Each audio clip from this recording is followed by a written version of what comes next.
यह sect master सच में बहुत कमजोर है। इसने खुद को हाई प्रीस्ट के हाथों अंदर खींचने दिया।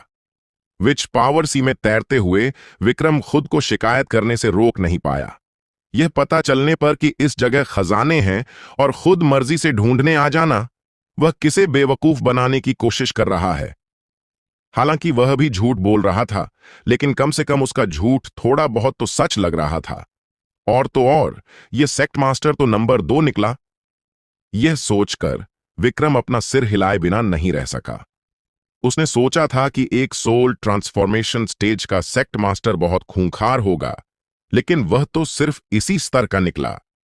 फिलहाल उसने अपनी पूरी ताकत से खोजने के सेक्ट मास्टर के निर्देश का पालन नहीं किया। इसके बजाय जैसे जैसे वह गहराई में गया, उसने अपनी पूरी ताकत से ऊर्जा सोखने की प्रक्रिया शुरू कर दी। रास्ता खोजने की तुलना में अपना विच पावर रैंक बढ़ाना ज्यादा बेहतर था। बूम!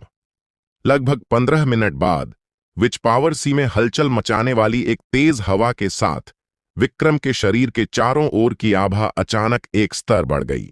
अपने शरीर में मौजूद विच पावर को देखकर, जो हल्के नीले रंग से एक सामान्य नीले रंग में बदल गई थी, उसके होठों पर एक हल्की सी मुस्कान आ गई। उसकी विच पावर तीसरे लेवल तक अपग्रेड हो गई थी। अब उसकी विच पावर की तीव्रता एक नौसिखिए की श्रेणी को पीछे छोड़ चुकी थी और लेसर विच के रैंक में प्रवेश कर चुकी थी। इसे जारी रखते हैं। विक्रम ने एक हल्की सांस छोड़ी और अपने आसपास के विच पावर सी से ऊर्जा को सोखने की गति बढ़ा दी। सोखते समय उसने अपने स्पिरिचुअल सेंस का इस्तेमाल करके आसपास का मुआयना भी किया। हालांकि उसे उस कमजोर सेक्ट मास्टर से कोई उम्मीद नहीं थी, फिर भी उसे बाहर निकलने का रास्ता खोजना ही था। लड़के, क्या तुम्हें कुछ मिला? उसी समय स्पिरिट इमॉर्टल सेक्ट के सेक्ट मास्टर की तेज आवाज ऊपर से आई, कमजोर और बेचैन। विक्रम ने मन ही मन अपना सिर हिलाया, लेकिन फिर भी जवाब दिया, सेक्ट मास्टर, समुद्र के नीचे की दुनिया बहुत विशाल है। सब कुछ इतनी जल्दी खोजना मुमकिन नहीं है। जितनी जल्दी हो सके खोजो। स्पिरिट इमॉर्टल सेक्ट के सेक्ट मास्टर ने कहा। अगर हमने बहुत ज्यादा देर कर दी और उस साजिशकर्ता ने अपनी पूरी तैयारी कर ली, तो बाहर निकलने के बाद उसे संभालना बहुत मुश्किल हो जाएगा। समझ गया सेक्ट मास्टर, विक्रम ने जवाब दिया और तुरंत विच पावर सी की ऊर्जा को सोखने की अपनी गति तेज कर दी। उसे सच में जल्द से जल्द अपना लेवल बढ़ाने की जरूरत थी। हाई प्रीस्ट का पूरा ध्यान अभी शायद भैरव, ऑरोरा टावर के थर्ड मास्टर और बाकी लोगों पर होगा। आखिरकार पिछले हंगामे के बाद वे लोग विच इमॉर्टल सिटी के आसपास पहुंच ही गए होंगे। हाई प्रीस्ट अभी व्यस्त था, लेकिन यह कहना मुश्किल था कि उनसे निपटने के बाद वह खाली बैठेगा या नहीं। जब वह समय आएगा, अगर उसने विक्रम और उस कमजोर सेक्ट मास्टर से निपटने पर ध्यान दिया, तो सच में बहुत बड़ी मुसीबत खड़ी हो जाएगी, समुद्र की सतह पर। स्पिरिट इमॉर्टल सेक्ट के सेक्ट मास्टर को यह नहीं पता था कि वह किसी की नजर में एक कमजोर इंसान बन चुका है। इस समय उसने समुद्र के नीचे देखा और थोड़ा माथा सिकोड़ा। यह लड़का कहीं छुपकर विच पावर तो नहीं सोख रहा है? अगर यह कोई और एल्डर होता तो उसे यकीन था कि वह उसके आदेशों की अवहेलना बिल्कुल नहीं करेगा, लेकिन विक्रम, उसके बारे में सोचकर वह अपना सिर हिलाए बिना नहीं रह सका। लेकिन इसके अलावा कोई और रास्ता भी नहीं था। इस विच पावर सी में भले ही उसकी ताकत कितनी भी ज्यादा हो, यह सब बेकार था। वह केवल इंतजार कर सकता था। सही कहा, अगर यह लड़का लेगेसी की यादों को सोख सकता है तो मैं क्यों नहीं? अचानक कुछ याद आने पर उसने एक जेड की बोतल निकाली जिसमें एसेंस ब्लड था। मुझे देखने दो कि इस विच पावर में ऐसा क्या खास है। एक गहरी सांस लेते हुए स्पिरिट इमॉर्टल सेक्ट के सेक्ट मास्टर ने सीधे बोतल खोली, एसेंस ब्लड को अपने मुंह में डाला और वहीं खड़े खड़े उसे रिफाइन करना शुरू कर दिया। समुद्र के नीचे लेवल 4। विक्रम ने अपने शरीर में विच पावर ऊर्जा के विस्फोट को महसूस किया और उसके चेहरे पर खुशी की चमक आ गई। एक विच अप्रेंटिस से आगे बढ़ते हुए उसने पाया कि जब उसने विच पावर सी की ऊर्जा को सोखने के लिए सी विच कल्टीवेशन टेक्निक का इस्तेमाल किया, तो गति कई गुना तेज हो गई। इस गति से उसने अनुमान लगाया कि वह जल्द ही ग्रेट विच रेल्म में प्रवेश कर जाएगा। विच पावर सी को देखकर, जो बहुत ज्यादा कम नहीं हुआ लग रहा था, विक्रम को आश्चर्य हुआ कि अगर उसने यह सब सोख लिया तो क्या उसकी विच पावर सीधे विच इमॉर्टल लेवल तक पहुंच जाएगी। वैसे क्या यह विच पावर सी किसी विच इमॉर्टल द्वारा छोड़ा गया हो सकता है। यह सोचकर विक्रम को लगा कि इसकी बहुत अधिक संभावना है। इतने विशाल विच पावर सी को देखकर उसने अनुमान लगाया कि 100 सोल ट्रांसफॉर्मेशन स्टेज के ग्रेट विच भी मिलकर शायद इसे नहीं बना सकते। यह विच इमॉर्टल की लेगेसी हो सकती है। यह सोचकर उसने बाहर निकलने का रास्ता खोजना बंद कर दिया। विक्रम समुद्र के तल पर पालथी मारकर बैठ गया और अपनी पूरी ताकत से सोखना शुरू कर दिया। उसने इस बात पर ध्यान नहीं दिया कि जैसे जैसे उसने सोखने की गति बढ़ाई, उस विशाल विच पावर सी का जल स्तर धीरे धीरे कम हो रहा था। बाहर विच इमॉर्टल सिटी के मुख्य हॉल में उन दो स्क्रीनों को देखते हुए, जहां भैरव और ब्लू मास्क्ड मैन इस समय बड़ी संख्या में विच पावर फैंटम्स द्वारा खदेड़े जाने के कारण जान बचाकर भाग रहे थे, हाई प्रीस्ट ने एक ठंडी मुस्कान दी। दो नाइसेंट सोल स्टेज के मेजर अचीवमेंट कल्टीवेटर्स एक बार जब वे उसकी विच इमॉर्टल सिटी में प्रवेश कर गए तो उन सभी को उसका गुलाम बनना ही पड़ेगा। हम सोचते हुए उसे अचानक कुछ महसूस हुआ और वह चौंक गया। उसकी नजरें बीच में एक स्क्रीन की ओर गईं। स्क्रीन पर उस हॉल के बाहर का क्षेत्र दिखाई दे रहा था जहां वह स्थित था। और अजीब बात यह थी कि इस समय हॉल के बाहर वास्तव में एक झुका हुआ ब्लैक रोब्ड इंसान खड़ा था जिसके कंधे पर एक मेंढक था। यह हाई प्रीस्ट हैरान रह गया। कोई भी इंसान जिसने विच इमॉर्टल सिटी में प्रवेश किया हो, वह उसके दाहिने हाथ के स्टाफ की वास्तविक समय की निगरानी से नहीं बच सकता था।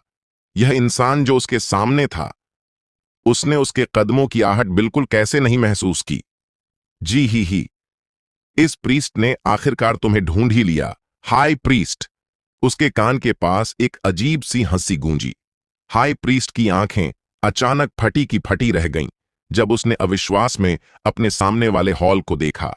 वह झुका हुआ ब्लैक रोब्ड इंसान जो एक सेकंड पहले हॉल के बाहर था, वह वास्तव में इस सेकंड उसके सामने हॉल में प्रकट हो गया था। तुम कौन हो? हाई प्रीस्ट ने घबराकर चिल्लाया। इतने सालों बाद तुम एक पुराने दोस्त को भी नहीं पहचानते? झुके हुए ब्लैक रोब्ड इंसान ने हंसते हुए अपना हुड हटाने के लिए हाथ बढ़ाया। उसने झुर्रियों से भरा एक बूढ़ा चेहरा दिखाया जिस पर एक कनखजूरे के आकार का निशान था जो बहुत ही भयानक लग रहा था। Third priest.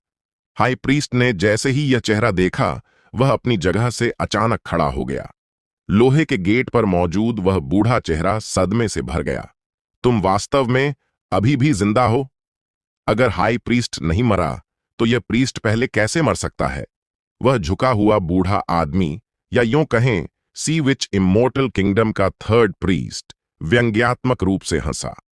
पूर्व सी विच इमॉर्टल किंगडम में प्रीस्ट लेवल के कुल 3 विच थे, जिन्हें किंगडम के हाई प्रीस्ट, सेकंड प्रीस्ट और थर्ड प्रीस्ट के रूप में जाना जाता था। यह झुका हुआ बूढ़ा आदमी वास्तव में किंगडम का थर्ड प्रीस्ट था। थर्ड प्रीस्ट ने अचानक बुलाने का इशारा करते हुए हाथ बढ़ाया। क्वा क्वा। उसके कंधे पर बैठे मेंढक ने तुरंत 2 बार टर्र टर्र की आवाज की। पच पच। भैरव और ब्लू मास्क्ड मैन, जो मूल रूप से हाई प्रीस्ट के सामने स्क्रीन पर बड़ी संख्या में विच पावर फैंटम्स द्वारा शिकार किए जा रहे थे, वे अचानक गायब हो गए। दोबारा देखने पर वे भी उनके सामने हॉल में प्रकट हो गए थे। यह कैसे मुमकिन है? हाई प्रीस्ट हैरान था। जल्द ही कुछ सोचकर उसने थर्ड प्रीस्ट को घूर कर देखा। क्या वह तुम थे जिसने उस समय गायब हुए थर्ड स्टाफ को चुराया था? चुराया? थर्ड प्रीस्ट ने ठंडे स्वर में कहा। तुम एक गद्दार। तुम वह अपराधी हो जिसने हमारे किंगडम के स्टाफ चुराए हैं। अपने हाथों में मौजूद दोनों स्टाफ मुझे सौंप दो। मैं ही सच्चा वारिस हूं, तुम लोग गद्दार हो। हाई प्रीस्ट ने ठंडे स्वर में चिल्लाया और तुरंत अपने दाहिने हाथ में मौजूद स्टाफ को हिलाया। पज पज पज। हॉल की चारों दीवारों पर छोटे फॉर्मेशंस तुरंत एक के बाद एक सतह पर आ गए और विच पावर की लहरें एक साथ इकट्ठा होने लगीं, जो किसी भी वक्त बाहर निकलने वाली थीं। ख्वा। उसी समय एक टर्राहट की आवाज गूंजी और आसपास के इन छोटे फॉर्मेशंस की विच पावर की लहरें अचानक रुक गईं। फॉर्मेशंस टूटने लगे क्योंकि उनकी रोशनी सीधे गायब हो गई। क्या वह थर्ड स्टाफ है? हाई प्रीस्ट का ध्यान अचानक थर्ड प्रीस्ट के कंधे पर बैठे मेंढक पर केंद्रित हो गया। थर्ड प्रीस्ट को कोई परवाह नहीं थी और उसने भैरव और उसके बगल में खड़े दूसरे व्यक्ति को चिल्लाकर कहा, इसे मार डालो और यहां मौजूद सोल ट्रांसफॉर्मेशन स्टेज की सभी लेगेसी तुम्हारी हो जाएंगी। दिलचस्प है, ब्लू मास्क्ड मैन के चेहरे पर एक मुस्कान छा गई और उसके शरीर के चारों ओर खंजर मंडराने लगे। यह दृश्य देखकर भैरव ने थोड़ा माथा सिकोड़ा, लेकिन उसकी हथेलियों में भी हवा की लहरें उठ रही थीं। उसकी नजर उसके सामने इंसानी चेहरे और अंगों वाले लोहे के गेट की ओर मुड़ गई। उसने इस लोहे के गेट को पहचान लिया जिससे होकर वे पहले इस सीक्रेट रेल्म में दाखिल हुए थे। इससे उसे यह भी पुष्टि हो गई कि उसके सामने जो हाई प्रीस्ट था वही वह इंसान था जिसने सीक्रेट रेल्म में सब कुछ प्लान किया था, जिसमें उन स्पिरिचुअल बॉडीज का लोगों पर कब्जा करना भी शामिल था। जहां तक उसके बगल में खड़े इस थर्ड प्रीस्ट की बात है, वह थोड़ा उलझन में था। उसने प्राचीन शहर में प्रवेश करने के बाद ही दूसरे पक्ष का वॉयस ट्रांसमिशन सुना था। उस व्यक्ति ने सहयोग करने की बात कही और खुद को 66वां प्रवेशकर्ता बताया जिसने पहले तेजी से लेगेसी छीन ली थी, यह कहते हुए कि वह जानता है कि इस जगह के पीछे का असली साजिशकर्ता कहां है। वह मास्टरमाइंड से निपटने के लिए उसके और ऑनरोरा टावर के थर्ड मास्टर यानी उसके बगल में ब्लू मास्क पहने हुए व्यक्ति के साथ हाथ मिलाना चाहता था। इनाम के रूप में वह बाद में उनमें से प्रत्येक को कम से कम 5 सोल ट्रांसफॉर्मेशन स्टेज की लेगेसी देगा। ये सोल ट्रांसफॉर्मेशन स्टेज की लेगेसी थी, कोई आम चीज नहीं। 5 लेगेसी की बात सुनते ही भैरव और दूसरा आदमी तुरंत मान गए। साथ ही इस जगह के बारे में उनकी सीमित जानकारी होने के कारण भी वे सहमत हो गए। नतीजतन उन्हें अचानक यहां भेज दिया गया। लेकिन इसके अलावा इस वक्त भैरव को जो बात परेशान कर रही थी वह यह थी, विक्रम और स्पिरिट इमॉर्टल सेक्ट के सेक्ट मास्टर कहां गए? विक्रम की तो बात ही छोड़िए, वह पहले भी उससे पैसे ऐंठ रहा था। और स्पिरिट इमॉर्टल सेक्ट का सेक्ट मास्टर, एक शक्तिशाली कल्टीवेटर जो शायद नेसेंट सोल स्टेज के चरम पर था, उसे यकीन नहीं था कि उस आदमी पर किसी स्पिरिचुअल बॉडी का कब्जा हो जाएगा। इन दोनों का यहां मौजूद न होना उसे थोड़ा चौकन्ना कर रहा था। चूंकि यह थर्ड प्रीस्ट उसके और ऑन रोरा टावर के थर्ड मास्टर के साथ सहयोग कर रहा था, इसलिए विक्रम और दूसरे को न खोजने का कोई कारण नहीं था जब तक कि वे दोनों गायब न हो गए हों। क्या वे छिपे हुए थे या पहले विच इमोर्टल सिटी के आसपास महसूस की गई युद्ध की लहरों के बारे में सोचकर और फिर अपने सामने हाई प्रीस्ट को देखकर उसे पूरी तरह से यकीन नहीं था। लेकिन उसने अपना सिर हिलाया और बहुत गहराई से नहीं सोचा। पहली प्राथमिकता उनके सामने मौजूद हाई प्रीस्ट को मारना था। भैरव और ऑनरोरा टावर के थर्ड मास्टर एक साथ आगे बढ़े। थर्ड प्रीस्ट, क्या तुम्हें लगता है कि सिर्फ एक थर्ड स्टाफ के साथ तुम मेरा विरोध कर सकते हो? यह देखकर हाई प्रीस्ट शांत हो गया। उसने थर्ड प्रीस्ट को उदासीनता से देखा और अपने बाएं हाथ में मौजूद स्टाफ को उठाया। थर्ड प्रीस्ट की आंखें सिकुड़ गईं। बूम! अगले ही पल हाई प्रीस्ट के बाएं हाथ के स्टाफ से एक समुद्री लहर की तरह विच पावर का एक रेला फूट पड़ा जो पूरे हॉल में तबाही मचाने वाला था। भैरव और दूसरे आदमी के चेहरों के भाव थोड़े बदल गए। ख्वा! उसी वक्त मेंढक की टर्राहट गूंजी। पूरे हॉल में फैल रहा विच पावर सी ऐसा लगा जैसे किसी चीज से ढक गया हो और जबरन हॉल की हवा में ही जम गया। जल्दी करो, हमला करो! थर्ड प्रीस्ट चिल्लाया। उसके चेहरे पर हमला करो! भैरव और ऑनरोरा टावर के थर्ड मास्टर समझ गए और तेजी से हाई प्रीस्ट की तरफ दौड़े। एक बाएं से और एक दाएं से दोनों ने एक साथ लोहे के गेट पर मौजूद उस बूढ़े इंसानी चेहरे पर हमला कर दिया। हालांकि अचानक उस बूढ़े इंसानी चेहरे पर एक ठंडी मुस्कान उभर आई। बूम! बूम! उसके बाएं हाथ में मौजूद स्टाफ पर रोशनी चमकी और अविश्वसनीय रूप से घनी विच पावर की 2 किरणें बाहर निकलीं। यह ठीक नहीं है। भैरव और ऑनरोरा टावर के थर्ड मास्टर, जो करीब ही थे, दोनों के चेहरे का रंग बदल गया और उन्होंने बचाव के लिए जल्दबाजी में अपनी स्पिरिचुअल ऊर्जा का इस्तेमाल किया। लेकिन सिर्फ एक ही हमले में शक्तिशाली विच पावर की किरणों ने उन्हें चीर दिया। एक को कंधे पर और दूसरे को जांघ पर चोट लगी। दोनों ने आखिरी वक्त पर अपनी जान बचा ली थी। उन्हें सिर्फ चोट लगी थी। Puff puff. लेकिन इस झटके से दोनों के मुंह से खून निकल आया और वे हॉल के दोनों तरफ की दीवारों पर जोर से जा गिरे। थर्ड प्रीस्ट, चूंकि तुम नहीं मरे तो आज मैं तुम्हें मौत के घाट उतार दूंगा और इसी बहाने में वह गायब हुआ स्टाफ भी वापस ले लूंगा, हाई प्रीस्ट ने ठंडे स्वर में चिल्लाकर कहा और उसके बाएं हाथ में मौजूद स्टाफ अचानक तेज रोशनी से चमकने लगा। इस बीच विच पावर सी में गड़गड़ाहट, बादलों की गरज जैसी तेज आवाज गूंजी। विशाल विच पावर सी के ऊपर अचानक एक आंधी उठी, लहरें उमड़ने लगीं और समुद्र के नीचे से विच पावर ऊर्जा का एक बड़ा हिस्सा ऊपर उठकर हवा में गायब हो गया। क्या हाई प्रीस्ट यहां की ऊर्जा का इस्तेमाल कर रहा है? उन दोनों को तुरंत समझ आ गया। स्प्रिट इमोर्टल सेक्ट के सेक्ट मास्टर ने थोड़ा माथा सिकोड़ा। उसका दिमाग इस वक्त यादों को समेट रहा था। यह नजारा देखकर उसने एक पल के लिए सोचा, अपने शरीर के एक हिस्से में सील करके एसेंस ब्लड को अस्थायी रूप से दबा दिया और फिर जिस दिशा में ऊर्जा गायब हो रही थी उसे महसूस करते हुए वह तेजी से आगे बढ़ा। वह देखना चाहता था कि क्या बाहर निकलने का कोई रास्ता है। समुद्र के तल पर विक्रम भी यह देखने के लिए ऊपर जाना चाहता था। वाह! उसी वक्त उसके कान के पास अचानक एक बच्चे के रोने जैसी आवाज आई। हम! विक्रम हैरान रह गया जब उसने देखा कि समुद्र के तल की एक दिशा में विच पावर सी का पानी अजीब तरह से उबल रहा था। यह क्या है? उलझन भरे चेहरे के साथ विक्रम उस जगह के करीब जाने से पहले एक पल के लिए झिझका। वाह वाह! जैसे जैसे वह करीब गया, बच्चे के रोने की आवाज और भी साफ होती गई। विक्रम ने जल्द ही साफ तौर पर देखा कि विच पावर सी की लहरों में हलचल पैदा करने वाली चीज क्या थी। यह लगभग 1 मीटर आकार का एक पत्थर था। क्रैक!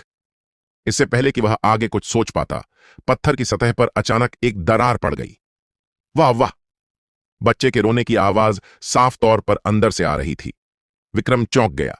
फिर उसने देखा कि पत्थर की दरार एक खटाक की आवाज के साथ खुल गई। एक वयस्क की मुट्ठी के आकार के एक बच्चे का सिर बाहर निकला, जो उत्सुकता से आसपास देख रहा था। पैंग! पत्थर को धक्का देकर खोलते हुए विक्रम की हैरान नजरों के सामने अंदर से एक बिना कपड़ों का नवजात बच्चा रेंगता हुआ बाहर निकला। विक्रम अपनी आंखें मलने से खुद को रोक नहीं पाया।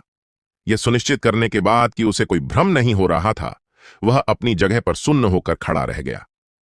एक बच्चा? इस विच पावर सी के नीचे एक पत्थर से एक नवजात बच्चा सच में रेंगता हुआ बाहर निकला? या। बच्चा रो रहा था, लेकिन उसकी छोटी आंखों ने अचानक विक्रम को पास खड़े देखा।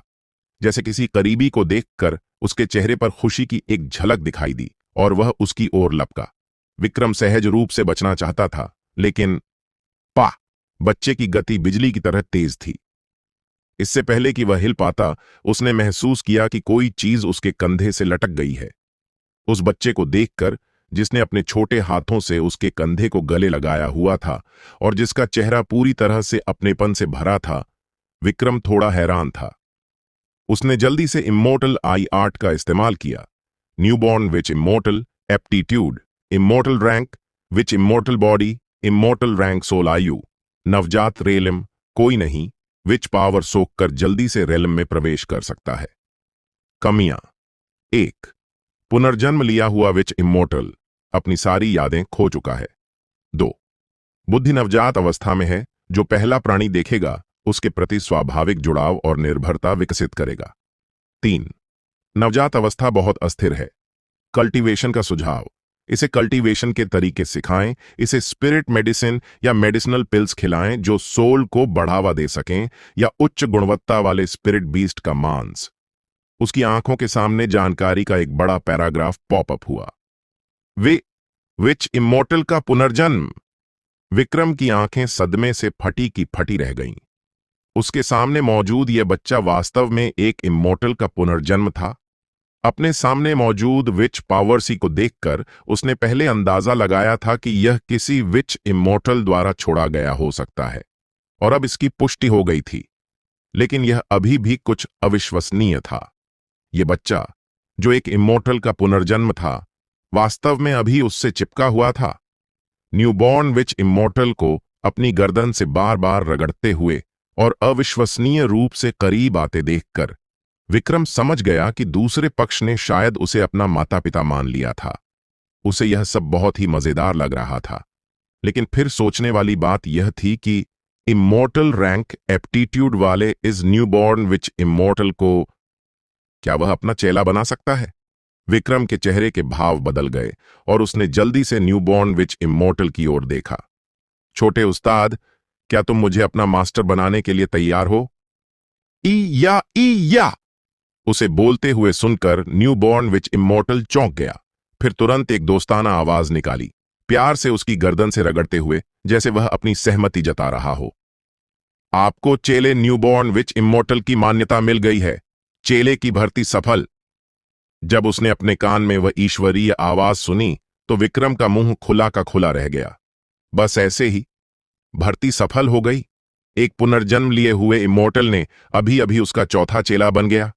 ईया जैसे कि उसके साथ अपना गहरा संबंध महसूस करते हुए न्यूबॉर्न विच इमोर्टल ने अपनी गर्दन उससे और भी प्यार से रगड़ी। विक्रम हंस पड़ा।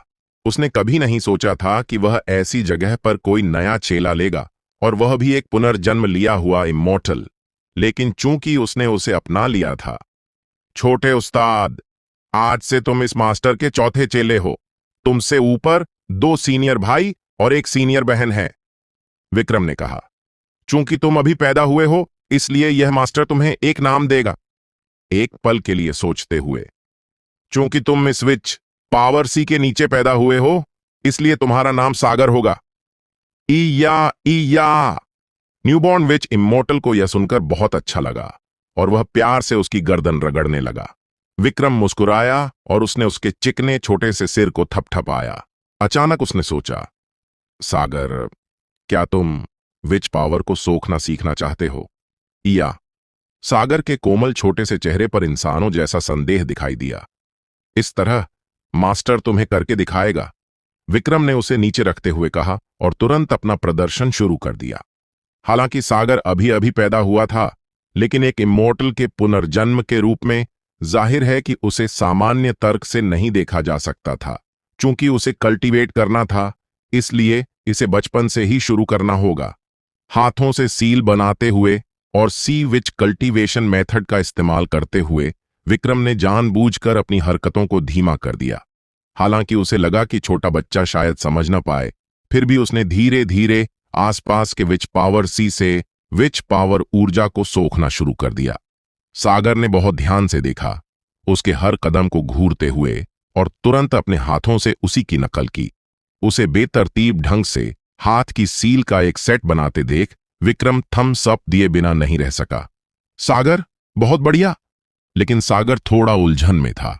उसे यह समझ नहीं आ रहा था कि एक बार उन हरकतों को दोहराने के बावजूद कोई विच पावर उसकी तरफ क्यों नहीं आई। यह देखकर विक्रम मुस्कुराया और बोला, यह सिर्फ एक आसान सा डेमो है। ऊर्जा को इकट्ठा न कर पाना बिल्कुल सामान्य बात है। बूम। हालांकि जैसे ही उसने बोलना बंद किया, आसपास का विच पावर का समंदर उसी पल अचानक उबलने लगा। विक्रम को प्रतिक्रिया देने का समय भी नहीं मिला।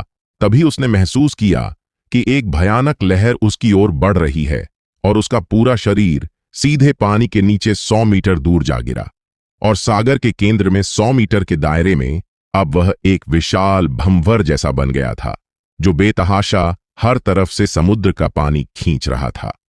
यह ठीक नहीं है, विक्रम चौंक गया और तुरंत प्रतिक्रिया करते हुए उसके चेहरे के भाव बदल गए और वह तेजी से आगे बढ़ा। इस तरह के विच पावर के ज्वार को सागर का छोटा सा शरीर बिल्कुल भी नहीं सह सकता था। लेकिन आधे रास्ते में ही उसने देखा कि सागर ने अचानक पहल करते हुए अपनी बाहें खोल दी। वह छोटा सा इंसान अब ऐसा लग रहा था जैसे वह एक खुले जबड़े वाले प्रागैतिहासिक विशालकाय जानवर में बदल गया हो, जो बड़ी मात्रा में विच पावर सी वाटर ऊर्जा को निगल रहा था। विक्रम के अनुमान के मुताबिक विच पावर सी में प्रवेश करने के बाद से उसने जितनी ऊर्जा सोखी थी, उससे कहीं ज्यादा ऊर्जा सागर ने एक घूंट में निगल ली थी। फिर भी इतनी बड़ी मात्रा में ऊर्जा निगलने के बाद सागर के चेहरे पर दर्द का कोई नामो निशान नहीं था। इसके विपरीत वह बहुत असंतुष्ट था और उसने एक बार फिर से विच कल्टीवेशन मेथड के हाथ के सील बनाए। Boom boom boom. एक ही पल में पूरा विच पावर सी हिल गया। अथाह समुद्र का पानी बेतहाशा सागर के छोटे से शरीर की ओर बढ़ने लगा, जिसे सागर घूंट घूंट करके निगल गया। विक्रम अपनी जगह पर सुन्न खड़ा रह गया। इस विच पावर सी को इस तरह से सोखा जा सकता था? खैर, एक पुनर्जन्म लिए हुए इमॉर्टल के लिए ऐसा कर पाना कोई अजीब बात नहीं थी। आपके चेले सागर ने सफलतापूर्वक ऊर्जा रिफाइनमेंट स्टेज के पहले लेवल तक छलांग लगा ली है। आपको 100 फोल्ड एनर्जी रिटर्न मिला है। इस वक्त उसके कान के पास से एक आवाज आई। विक्रम आखिरकार ख्यालों से बाहर आया और उसने पाया कि सागर की आभा तेजी से बढ़ रही थी। ऊर्जा रिफाइनमेंट स्टेज लेवल 1। पीक ऊर्जा रिफाइनमेंट स्टेज? हाँ, पीक। पलक झपकते ही विक्रम के अंदाजे में सागर सीधे पीक ऊर्जा रिफाइनमेंट स्टेज तक पहुंच गया था। और बूम! जैसे कि कोई रुकावट ही ना हो, वह तुरंत फाउंडेशन एस्टैब्लिशमेंट स्टेज में चला गया और पलक झपकते ही पीक फाउंडेशन एस्टैब्लिशमेंट स्टेज पर पहुंच गया। बज बज! रोशनी की एक लहर के साथ सागर के छोटे से शरीर के भीतर एक सुनहरी रोशनी स्पष्ट रूप से दिखाई दी, और वह आभा पीक फाउंडेशन एस्टैब्लिशमेंट स्टेज से सीधे गोल्डन कोर स्टेज में भी पहुंच गई। Minor achievement of golden core stage, major achievement of golden core stage, peak golden core stage. Vikram की फटी आंखों के सामने यह पीक गोल्डन कोर स्टेज तक लगातार बढ़ता गया। आपके चेले सागर ने सफलतापूर्वक ऊर्जा रिफाइनमेंट स्टेज के पहले लेवल से पीक गोल्डन कोर स्टेज तक छलांग लगा ली है। आपको 100 फोल्ड एनर्जी रिटर्न मिला है। इस वक्त एक ऊर्जा की लहर, जो ऐसा लग रहा था जैसे उसके शरीर को फाड़ देगी, अचानक उसके भीतर प्रकट हुई। विक्रम का चेहरा बदल गया और वह जल्दी से चिल्लाया, सागर, अभी के लिए अपना लेवल बढ़ाना बंद करो। या उसकी बातें सुनकर सागर चौंक गया, लेकिन उसने विच पावर सी को सोखना भी बंद कर दिया। जैसे ही वह रुका, उबलता हुआ विच पावर सी भी शांत हो गया। विक्रम के पास सोचने का समय नहीं था और वह जल्दी से पालथी मारकर बैठ गया, अपने शरीर में मौजूद विशाल वापसी ऊर्जा को रिफाइन करने के लिए एक्सट्रीम बॉडी आर्ट का इस्तेमाल करने लगा। बूम! कुछ ही पलों में उसकी आभा ने सीधे गोल्डन कोर स्टेज के माइनर अचीवमेंट को पार कर लिया और गोल्डन कोर स्टेज के मेजर अचीवमेंट तक पहुंच गई। और यह स्पष्ट रूप से सिर्फ शुरुआत थी। गोल्डन कोर स्टेज का major achievement 1 second, 2 second, 3 second, boom! यह पीक गोल्डन कोर स्टेज था। 1 और second, 2 second, 3 second, boom! Peak golden core stage के 10वें लेवल में कदम रखा। Level 1, level 2, level 3।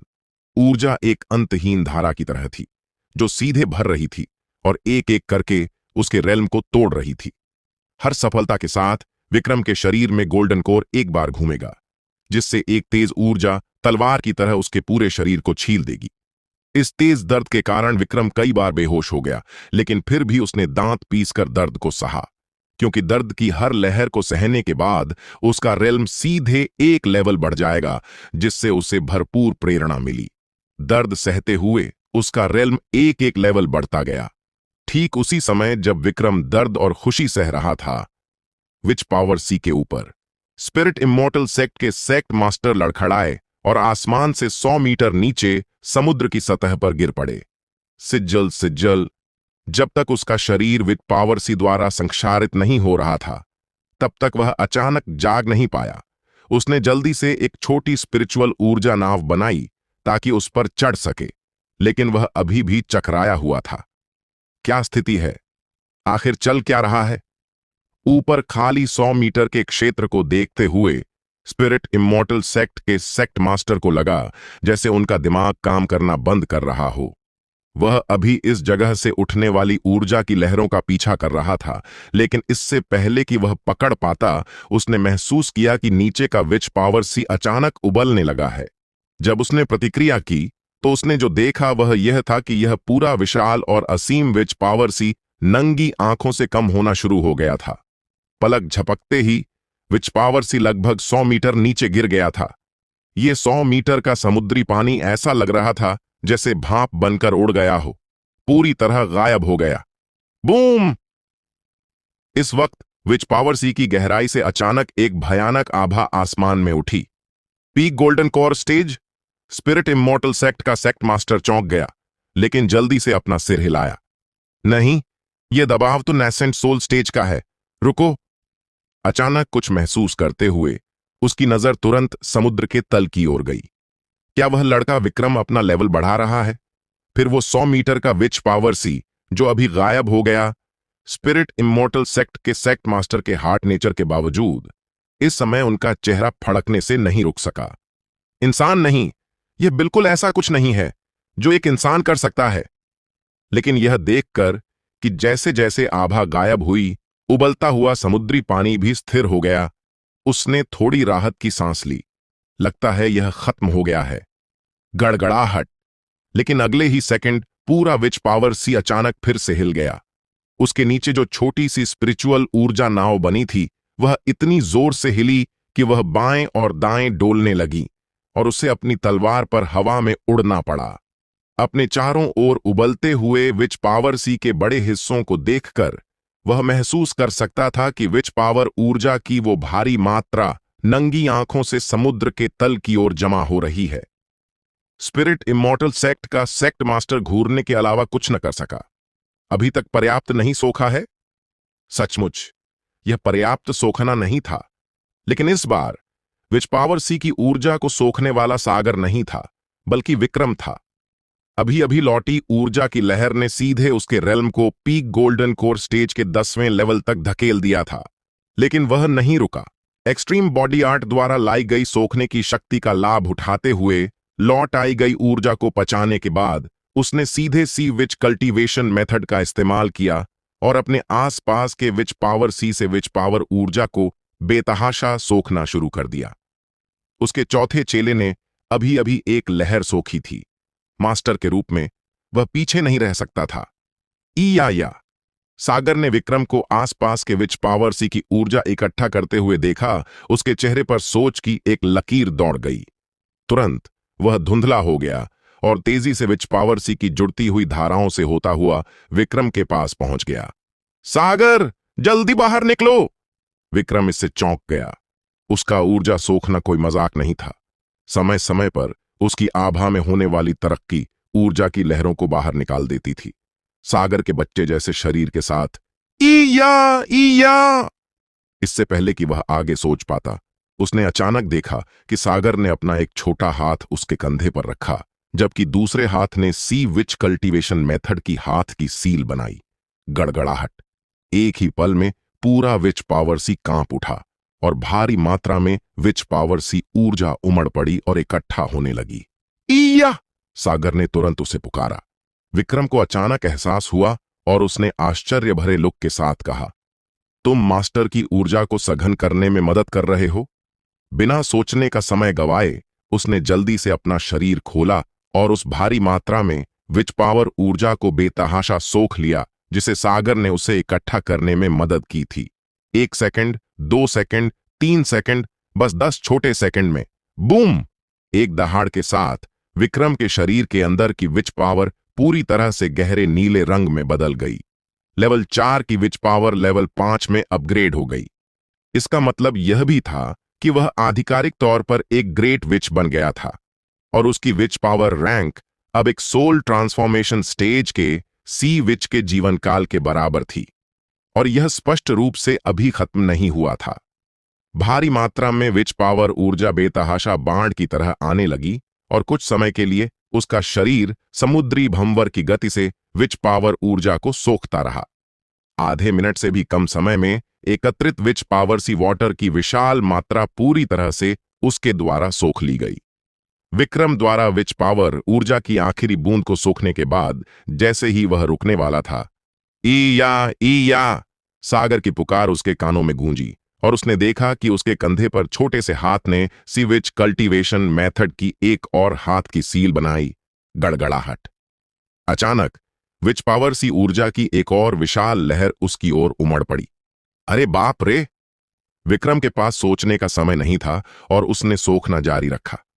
इस बार इस विच पावर सी ऊर्जा की लहर को पूरी तरह से पचाने में लगभग 2 मिनट लगे, लेकिन उसकी विच पावर फिर से अपग्रेड नहीं हुई। ग्रेट विच तक पहुंचने के बाद विच पावर को अपग्रेड करने के लिए आवश्यक ऊर्जा अब पिछले स्तरों के बराबर नहीं थी। लेकिन गड़गड़ाहट, सागर को देखकर जो ई या रो रहा था, जबकि वह उसके लिए ऊर्जा की एक और बड़ी लहर इकट्ठा करने के लिए हाथ की मुहर बना रहा था। विक्रम कड़वाहट से मुस्कुराया। एक मास्टर के रूप में उसे वास्तव में कल्टीवेशन के लिए, ऊर्जा को संघनित करने के लिए अपने चेले की मदद की आवश्यकता थी। कितनी शर्मनाक बात है। लेकिन उसने सागर की दयालुता को अस्वीकार नहीं किया, क्योंकि अगर वह अभी इसे खुद सोख लेता तो उसे शायद अपनी विच पावर को फिर से अपग्रेड करने में आधा साल से 1 साल का समय लग जाता। जबकि वह लालच से सोख रहा था, बाहर विच इमोर्टल सिटी के केंद्रीय हॉल में। थर्ड प्रीस्ट, क्या तुम्हारी बस इतनी ही क्षमता है? फिर भी तुम मुझे चुनौती देने की हिम्मत करते हो? थर्ड प्रीस्ट को देखते हुए, जिसकी जांघ विच पावर से संक्षारित हो गई थी और जो पीला चेहरा लिए दीवार के सहारे झुका हुआ था, हाई प्रीस्ट ने अपने स्टाफ को कसकर पकड़ा और व्यंग्यात्मक रूप से मुस्कुराया। थर्ड प्रीस्ट का भाव बदसूरत था और उसकी नजरें अविश्वास में हाई प्रीस्ट के बाएं हाथ में मौजूद स्टाफ पर टिकी थीं। तुमने वास्तव में विच इमोर्टल स्टाफ को खोल दिया। विच इमोर्टल सिटी, इस शहर को एक बार एक विच इमोर्टल द्वारा पीछे छोड़ दिया गया था, जिसमें 3 स्टाफ थे जो शहर के नियंत्रण केंद्र के रूप में काम करते थे। उनमें से एक सबसे केंद्रीय था। इस स्टाफ को विच इमोर्टल स्टाफ कहा जाता था और यह पूरे विच इमोर्टल सिटी में सभी विच पावर ऊर्जा को नियंत्रित कर सकता था। इसके अलावा स्टाफ के शरीर के भीतर एक जगह थी जो लगातार विच पावर ऊर्जा प्रदान कर सकती थी। हालांकि इस स्थान को सील कर दिया गया था और अब तक अनुपयोगी था। मैं शुरू में इसे छिपाकर रखना चाहता था, लेकिन मुझे उम्मीद नहीं थी कि तुम स्वेच्छा से बाहर कूदोगे, जिससे मुझे भविष्य में तुम्हें खोजने की परेशानी से बचा लिया। हाई प्रीस्ट ने व्यंग्यात्मक रूप से मुस्कुराते हुए अपने बाएं हाथ के स्टाफ को ऊंचा किया। यह देखकर कि तुम कितने सक्रिय हो, आज मैं तुम्हें विच इमोर्टल द्वारा छोड़े गए इस समुद्र के नीचे मरने का सम्मान दूंगा। विच सी डेवोर! उसकी जोर से चीख के साथ उसके बाएं हाथ के स्टाफ से अचानक आश्चर्यजनक विच पावर की एक विशाल लहर उभरी। थर्ड प्रीस्ट का चेहरा पीला पड़ गया और दूर नहीं, भैरव और दूसरे व्यक्ति के चेहरे भी सफेद हो गए। Whoosh whoosh! स्टाफ को विच पावर ऊर्जा की एक बड़ी मात्रा जारी करने वाला देखकर भैरव और दूसरे व्यक्ति ने एक पल के लिए संकोच नहीं किया और भागने की कोशिश करते हुए तुरंत हॉल के बाहर की ओर दौड़ पड़े। जाने की कोशिश कर रहे हो? यह देखकर हाई प्रीस्ट व्यंग्यात्मक रूप से मुस्कुराया और तुरंत स्टाफ को भैरव और उसके साथी की ओर मोड़ दिया। यह अच्छा नहीं है। भैरव और दूसरे दोनों के भाव बदल गए और उन्होंने अनजाने में ब्लॉक करने के लिए बड़ी मात्रा में स्पिरिचुअल ऊर्जा जारी की। लेकिन एक पल प्रतीक्षा करने के बाद उन्होंने पाया कि विच पावर की कोई बड़ी लहर उनकी ओर नहीं आई थी। भैरव और ऑरोरा टावर के थर्ड मास्टर स्तब्ध रह गए। तभी उन्हें एहसास हुआ कि कोई विच पावर ऊर्जा दागी नहीं गई थी। हाई प्रीस्ट, जिसके चेहरे पर अभी भी मुस्कान थी, वह भी चकित था। भ्रम के भाव के साथ अपने हाथ में लहरा रहे स्टाफ को देख रहा था। विच पावर ऊर्जा कहां थी? थोड़ा माथा सिकोड़ते हुए उसने तुरंत इसे फिर से लहराया। विच सी डेवोर! भैरव और ऑरोरा टावर के थर्ड मास्टर ने भाव बदले और एक रक्षात्मक ब्लॉक बनाने के लिए फिर से स्पिरिचुअल ऊर्जा जारी की। लेकिन कुछ देर इंतजार करने के बाद अभी भी कल्पित रूप से बाहर निकलने वाली विच पावर की कोई बड़ी मात्रा नहीं थी। एक पल के लिए वहां मौजूद चारों लोग स्तब्ध रह गए। यह कैसे हो सकता है? हाई प्रीस्ट को बहुत आश्चर्य हुआ। उसने पहले ही इस स्टाफ के उपयोग में पूरी तरह से महारत हासिल कर ली थी। कोई समस्या नहीं हो सकती थी। अब कोई ऊर्जा बाहर क्यों नहीं आ रही थी? रुको! अचानक कुछ सोचकर हाई प्रीस्ट का भाव कड़ा हो गया और उसने जल्दी से स्टाफ के अंदर की स्थिति को महसूस किया। यह असंभव है। इसे महसूस करते ही वह जगह पर जम गया। उसके भाव देखकर भैरव, ऑरोरा टावर के थर्ड मास्टर और थर्ड प्रीस्ट सभी थोड़े चकित थे। यहां स्थिति क्या है? क्या ऊर्जा समाप्त हो गई है? ऑरोरा टावर का थर्ड मास्टर सबसे पहले इससे बाहर निकला और तुरंत उसके मुंह के कोने पर एक वक्र बन गया। भैरव ने भी अपनी आंखें थोड़ी संकरी कर लीं। थर्ड प्रीस्ट के चेहरे पर एक अजीब सा भाव था। विच इमोर्टल स्टाफ के भीतर विच पावर निरंतर होनी चाहिए और उसमें कोई अंतर नहीं होना चाहिए। क्या यह हो सकता है कि हाई प्रीस्ट ने इसे ठीक से अनसील नहीं किया था और उस स्थान में केवल एक छोटे से हिस्से को अनसील किया था? जल्दी करो, उसे मार डालो। यह सोचकर थर्ड प्रीस्ट जल्दी से गरज उठा। उसके कहे बिना भी भैरव और ऑनरोरा टावर का थर्ड मास्टर पहले ही आगे बढ़ चुके थे। अभी उन्हें नहीं पता था कि हाई प्रीस्ट ने स्टाफ का उपयोग करके विच पावर ऊर्जा की कितनी लहरों से उन पर बमबारी की थी और वे पहले से ही दबे हुए क्रोध से भरे हुए थे। यह देखकर हाई प्रीस्ट भी इससे बाहर निकल आया और जल्दी से अपने दांत पीसते हुए विच इमोर्टल स्टाफ पर चिल्लाया, तुम कमीनो, मेरे लिए बाहर निकलो! बज बज! रोशनी के फटने के साथ विच इमोर्टल स्टाफ पर एक भंवर दिखाई दिया और अचानक एक आकृति थूक दी गई। लड़के, बहुत दूर मत जाओ! बाहर निकलने के साथ ही गुस्से की दहाड़ भी थी। भैरव और उसका साथी, जो आगे बढ़ने वाले थे, अपने ट्रैक में रुक गए। जब उन्होंने व्यक्ति को स्पष्ट रूप से देखा तो वे दोनों आश्चर्यचकित रह गए। लिंग, स्पिरिट इमोर्टल सेक्ट का सेक्ट मास्टर? यह सुनकर स्पिरिट इमोर्टल सेक्ट के गरजते हुए सेक्ट मास्टर स्तब्ध रह गए और आश्चर्यचकित भाव से चारों ओर देखा। यह सीट बाहर आ गई है? वह अभी भी थोड़ा भ्रमित था। अभी अभी विच पावर सी पर उस लड़के विक्रम द्वारा सोखना शुरू करने के बाद वह पागल हो गया था। अनुभाग दर अनुभाग पूरे विच पावर सी को चूस रहा था, जबकि साथ ही विच पावर सी वाटर को आश्चर्यजनक रूप से प्रस्फुटित कर रहा था, जो आगे पीछे बह रहा था। अगर यह सिर्फ इतना होता तो यह ठीक होता। अगर वह हवा में उड़ता तो उस पर ज्यादा असर नहीं पड़ता। लेकिन आधे रास्ते में किसी अज्ञात कारण से विच पावर सी के ऊपर से अचानक तीव्र ऊर्जा के उतार चढ़ाव फूट पड़े और नीचे की ओर बह गए। इसने उसे तब तक हिला दिया जब तक कि उसे चक्कर नहीं आने लगा, जिससे उसे समुद्र की सतह पर उतरने के लिए मजबूर होना पड़ा। लेकिन वहां पहुंचने के बाद वह विच पावर सी वाटर की भारी मात्रा से बह गया और संक्षारित हो गया। ऊपर और नीचे के बीच वह सीधे सैंडविच बिस्किट में बदल गया था, जिससे वह अविश्वसनीय रूप से उदास महसूस कर रहा था। अभी जब हवा से दोलन ऊर्जा की एक लहर उस पर छा गई तो वह अब जोर से कोसने से खुद को नहीं रोक सका। बस झपकने और खोजने के लिए वह वास्तव में बाहर आ गया था, इससे पहले कि स्पिरिट इमोर्टल सेक्ट का सेक्ट मास्टर आगे कुछ सोच पाता। कमीने, मेरे लिए जल्दी से बाहर निकल! हॉल में अचानक एक दहाड़ गूंज उठी। स्पिरिट इमोर्टल सेक्ट का सेक्ट मास्टर, भैरव और अन्य सभी चौंक गए और एक साथ हाई प्रीस्ट की ओर देखने लगे। उन्होंने देखा कि उसका बूढ़ा चेहरा अब क्रोध और तात्कालिकता से भरा हुआ था और वह अपने बाएं हाथ से विच इमोर्टल स्टाफ को पागलों की तरह हिला रहा था। विच इमोर्टल स्टाफ लहर दर लहर चमकता रहा, लेकिन भीतर से कुछ और दिखाई नहीं दिया।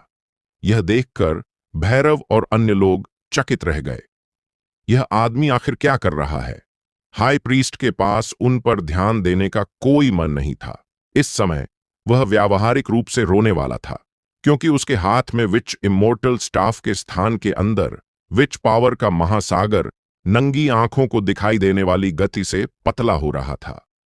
सबसे महत्वपूर्ण बात यह थी कि अंदर एक और भी अधिक भयानक चूषण बल था, जो इन विच पावर सी वाटर्स को मजबूती से पकड़े हुए था। उसने कितनी भी ताकत का इस्तेमाल क्यों न किया हो, वह विच इमोर्टल स्टाफ से समुद्र के पानी की एक बूंद भी नहीं निकाल सका। उसने पहले केवल 2 लोगों को ही अंतरिक्ष में चूसा था। स्पिरिट इमोर्टल सेक्ट का सेक्ट मास्टर, जिसे पहले ही रिहा कर दिया गया था, और वह दुर्लभ सेवक, अभी विच पावर सी को पकड़कर रखने वाला, स्पष्ट रूप से बाद वाला था। वह नहीं जानता था कि बाद वाले ने ऐसा कैसे किया, लेकिन इस समय वह केवल यही चाहता था कि दूसरा पक्ष जल्दी से बाहर निकल जाए, क्योंकि अगर ऐसा ही चलता रहा तो विच इमोर्टल स्टाफ का पूरा विच पावर सी सूख जाएगा और स्टाफ बर्बाद हो जाएगा। क्या तुम पर्दे के पीछे के सूत्रधार हो? स्पिरिट इमोर्टल सेक्ट के सेक्ट मास्टर को भी अब एहसास हो गया। एक नजर में हाई प्रीस्ट के लोहे के गेट को पहचानते हुए और ठंडे स्वर में बोला, यह हिसाब चुकता करने का समय है। जैसा कि उसने कहा, उसकी आभा फैल गई, जिससे पूरे हॉल का तापमान कई डिग्री गिर गया। भैरव और ऑनरोरा टावर के थर्ड मास्टर दोनों ने अपने भाव खड़े कर लिए। उनकी आंखों में सदमा दिख रहा था क्योंकि उन्होंने स्पिरिट इमोर्टल सेक्ट के सेक्ट मास्टर की ओर देखा। इस आभा के सामने उन्हें लगा कि उनके पूरे शरीर की ऊर्जा दब रही है। ऐसा नहीं था कि उन्होंने पीक नेसेंट सोल स्टेज के कल्टीवेटर को पहले नहीं देखा था, लेकिन एक पीक नेसेंट सोल स्टेज के कल्टीवेटर को उनके लिए इस तरह का दबाव लाने में सक्षम नहीं होना चाहिए था। आखिर इस स्पिरिट इमोर्टल सेक्ट के सेक्ट मास्टर की ताकत क्या थी? बूम! विच इमोर्टल स्टाफ के भीतर से अचानक विच पावर की एक चौंकाने वाली लहर निकली। तीव्र प्रभाव के कारण हाई प्रीस्ट ने अपनी पकड़ ढीली कर दी और विच इमोर्टल स्टाफ खटर पटर के साथ जमीन पर गिर गया। स्पिरिट इमोर्टल सेक्ट का सेक्ट मास्टर बस उसी समय आगे बढ़ा और अपने जूतों के सामने गिरते हुए कांपते स्टाफ को देखकर स्तब्ध रह गया। बूम! स्टाफ से प्रकाश की एक आश्चर्यजनक किरण निकली। यह अच्छा नहीं है। स्पिरिट इमोर्टल सेक्ट के सेक्ट मास्टर का चेहरा बदल गया, लेकिन उसके पास चकमा देने का बिल्कुल भी समय नहीं था। उसका पूरा शरीर प्रकाश की किरण द्वारा ले जाया गया, जो हॉल की छत से टकराकर सीधे आसमान में चला गया। प्रकाश की यह चमकदार किरण हॉल के ऊपर दिखाई दी और एक आश्चर्यजनक विच पावर आभा लेकर एक शानदार चमक ने तुरंत पूरे सीक्रेट रेल्म को रोशन कर दिया। आज एक प्रीस्ट का जन्म हुआ है। आइए जश्न मनाएं। एक प्राचीन, दूरस्थ और अलौकिक आवाज गूंज उठी। हॉल के अंदर विच इमोर्टल की आवाज, किसी ने प्रीस्ट रेल्म में प्रवेश कर लिया है। इस आवाज को सुनकर हाई प्रीस्ट और थर्ड प्रीस्ट दोनों के चेहरों पर सदमा दिखाई दिया। विच पावर प्रीस्ट के रूप में उन्होंने भी इसी तरह की घटना का अनुभव किया था जब उन्होंने प्रवेश किया था, लेकिन अब एक नए प्रीस्ट का जन्म कैसे हो सकता है?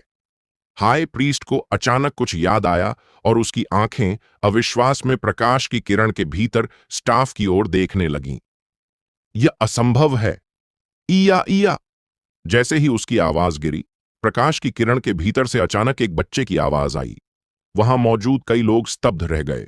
अगले सेकंड उन्होंने प्रकाश की किरण के भीतर एक स्विश के साथ एक आकृति दिखाई दी। वह विक्रम था। लानत है, यह चूषण कहां से आया? विक्रम अपनी सांसों के नीचे कोस रहा था क्योंकि उसकी आंखें धीरे धीरे खुल रही थीं। यह जगह, जब उसने अपने सामने सब कुछ देखा तो वह थोड़ा स्तब्ध रह गया। फिर उसने अपनी भौहें उठाईं। मैं बाहर हूं? यह कुछ हद तक अप्रत्याशित था। विच पावर सी में जैसे ही उसने अपनी विच पावर को लेवल 5 से लेवल 6 में प्रवेश किया था, उसे अचानक दिखाई देने वाली प्रकाश किरण के साथ जबरन आसमान में खींच लिया गया था और पूरे विच पावर सी से एक चूषण बल पैदा हुआ था। उसके बाद चक्कर आना शुरू हो गया। उसे उम्मीद नहीं थी कि वह वास्तव में उस स्थान से बाहर आ जाएगा। या सागर को देखकर, जिसे उसने अपनी बाहों में कसकर पकड़ रखा था, विक्रम थोड़ा मुस्कुराया। सौभाग्य से जिस क्षण उसे बाहर निकाला गया, उसने समय रहते सागर को पकड़ लिया था। यह जांचने के बाद कि सागर घायल नहीं हुआ है, उसने राहत की सांस ली और फिर दृश्य के केंद्र की ओर देखा। Group leader Bhairav! भैरव को देखकर उसने अपनी भौहें उठाईं। भैरव इससे बाहर निकला और आश्चर्य से विक्रम की ओर देखा। एल्डर विक्रम? विक्रम ने उससे ज्यादा कुछ नहीं कहा, क्योंकि उसकी आंखें उसके बगल वाले व्यक्ति ऑनरोरा टावर के थर्ड मास्टर पर टिकी नहीं रह सकीं, जिसने अपने चेहरे पर एक नीला मुखौटा पहना हुआ था। वह मुस्कुराने से खुद को नहीं रोक पाया। थर्ड लॉर्ड, बहुत समय बाद मिले। तुम यहां क्यों हो? ऑनरोरा टावर के थर्ड मास्टर ने थोड़ा माथा सिकोड़ा। उसके मन में इस उन्नास की एक छाप थी जिसने एक बार उसकी भर्ती को खारिज कर दिया था। कुछ समय पहले यह सुनकर कि दूसरे पक्ष की कल्टीवेशन कम हो गई है, उसने उससे निपटने के लिए 20 को भेजा था और तब से ज्यादा ध्यान नहीं दिया था। उसे उम्मीद नहीं थी कि वह उससे यहां मिलेगा। मैं विशेष रूप से तुम्हें मारने आया हूं, विक्रम फीकी मुस्कान के साथ बोला। सरल शब्दों ने हॉल के माहौल को तुरंत जमा दिया। ऑनरोरा टावर के थर्ड मास्टर की आंखें थोड़ी नीची हो गईं। Swish, swish, swish! तुरंत सभी दिशाओं से खंजर उड़ गए जो विक्रम की ओर आ रहे थे। विक्रम ने चकमा नहीं दिया, लेकिन जैसे ही ये खंजर उसके पास आए, वे सभी गहरे नीले विच पावर की एक परत में लिपट गए। हाथ की हल्की सी लहर के साथ खंजर खट्टर पटर के साथ जमीन पर गिर गए। ऑन रोरा टावर के थर्ड मास्टर की पुतलियां सिकुड़ गईं। थर्ड फ्लोर मास्टर, ऐसा लगता है कि आपको मरने की जल्दी है। विक्रम की हल्की हंसी अचानक उसके कान के पास आई। औरोरा टावर के थर्ड मास्टर का चेहरा काफी बदल गया। विक्रम, जो एक सेकंड पहले हॉल के बीच में था, इस सेकंड में उसके पास आ चुका था। इससे पहले कि वह कोई प्रतिक्रिया दे पाता, उसकी दृष्टि गहरे नीले विच पावर से भर गई, जो एक विशाल महासागर की तरह लग रहा था। तो फिर तुम मर ही जाओ। जैसे ही विक्रम की उदासीन आवाज गिरी, बूम! एक तेज विस्फोट के साथ ऑनरोरा टावर का थर्ड मास्टर विरोध भी नहीं कर सका, क्योंकि उसका पूरा शरीर गहरे नीले विच पावर के भीतर खून की धुंध के बादल में कुचल दिया गया था और विस्फोट हो गया था। पूरी प्रक्रिया पलक झपकते ही हो गई। जब तक भैरव और अन्य दो ने प्रतिक्रिया दी, उन्होंने पहले ही ऑनरोरा टावर के थर्ड मास्टर के विस्फोट का दृश्य देख लिया था। एक पल के लिए वे सभी सदमे में रह गए। मर गया। एक शक्तिशाली nascent soul stage major achievement cultivator वास्तव में ऐसे ही मर गया था। विक्रम की ओर देखते हुए उनकी आंखों में खौफ उमड़ पड़ा। यह आदमी आखिर कितना मजबूत है। हाई प्रीस्ट, मुझे उम्मीद नहीं थी कि तुम ऐसे दिखोगे। विक्रम ने हाई प्रीस्ट को देखा, जिसके हाथ पैर और एक बूढ़ा चेहरा था, और अपनी भौहें थोड़ी उठाते हुए बोला। उसे देखते हुए हाई प्रीस्ट का भाव जम गया और बिना एक शब्द कहे उसने अपने बाएं हाथ में मौजूद स्टाफ को उठा लिया। बज बज! जिस स्टाफ ने पहले खराब काम किया था, वह स्पष्ट रूप से अब फिर से काम करने लगा था जब विक्रम बाहर आ गया था। विच पावर सी से एक धारा सीधे बाहर निकली, जिससे एक पानी का बवंडर बन गया जो बह गया। यह देखकर विक्रम अभिनय करने ही वाला था कि तभी उसकी बाहों में सागर अचानक रो पड़ा और आगे की ओर दौड़ पड़ा। क्लैप! इससे पहले कि वह कोई प्रतिक्रिया दे पाता, सागर पहले ही बड़े पैमाने पर विच पावर जल बवंडर के सामने आ चुका था। मौत की तलाश! यह देखकर कि विक्रम की बाहों में शिशु ने वास्तव में उसके पानी के बवंडर का सामना करने की हिम्मत की, हाई प्रीस्ट की आंखों में एक ठंडी चमक आ गई। वह सागर के छोटे से शरीर को टुकड़ों में बिखरते हुए देखने का इंतजार कर रहा था। हालांकि जिस क्षण विशाल जल बवंडर ने सागर के छोटे से हाथ को छुआ, वह अचानक रुक गया, जैसे कि जम गया हो, सीधे वॉइड रेल्म में रुक गया। यह... हाई प्रीस्ट ने सदमे में घूर कर देखा। यह कैसे संभव है? भैरव और थर्ड प्रीस्ट भी स्तब्ध रह गए। स्थिति क्या है? एक शिशु ने वास्तव में इतने बड़े पैमाने पर विच पावर जल बवंडर को रोक दिया? या! इस समय सागर ने रोते हुए अपनी छोटी हथेली को आगे की ओर धकेला। बूम! तुरंत ही बड़े पैमाने पर विच पावर पानी का बवंडर फिर से उठा, लेकिन इस बार यह सागर और विक्रम की ओर नहीं, बल्कि हाई प्रीस्ट की ओर बढ़ा। यह अच्छा नहीं है। हाई प्रीस्ट का चेहरा काफी बदल गया, लेकिन उसके पास चकमा देने का समय नहीं था। उसका पूरा गेट बॉडी विच पावर जल बवंडर द्वारा सीधे उड़ गया था। उसे हॉल की एक साइड दीवार में पटक दिया गया था। पूरा लोहे का गेट उसके भीतर एम्बेडेड था और गेट बॉडी पर कई दरारें आ गई थीं। भैरव और थर्ड प्रीस्ट पूरी तरह से स्तब्ध रह गए। क्या उन्होंने सही देखा? एक शिशु ने वास्तव में हाई प्रीस्ट के हमले को परावर्तित कर दिया और उसे नीचे गिरा दिया। यह नजारा देखकर विक्रम हंसे बिना नहीं रह सका, लेकिन उसे बहुत आश्चर्य नहीं हुआ। उसका चौथा चेला एक पुनर्जन्म विच इमोर्टल था। इससे पहले उसने केवल एक बार सी विच कल्टीवेशन मेथड को प्रसारित करना सीखा था और पहले ही विच पावर सी का एक बड़ा हिस्सा सोख लिया था। अब इस तरह के विच पावर जल बवंडर से निपटना स्वाभाविक रूप से सरल था। सागर, बहुत बढ़िया! उसने तुरंत थम्स अप दिया और सागर के छोटे सिर को थपथपाने के लिए आगे बढ़ा। या! सागर खुशी से रोया और अचानक दीवार में धन से हाई प्रीस्ट की ओर अपना छोटा हाथ बढ़ाया। बज बज! उतार चढ़ाव की दो लहरें दिखाई दीं और हाई प्रीस्ट के लोहे के गेट के हाथों द्वारा मजबूती से पकड़े गए दो स्टाफ वास्तव में इस समय बलपूर्वक बाहर निकल गए। मेरे स्टाफ को लेने के बारे में सोचना भी मत। हाई प्रीस्ट मरा नहीं था, बस थोड़ा चक्कर आ रहा था।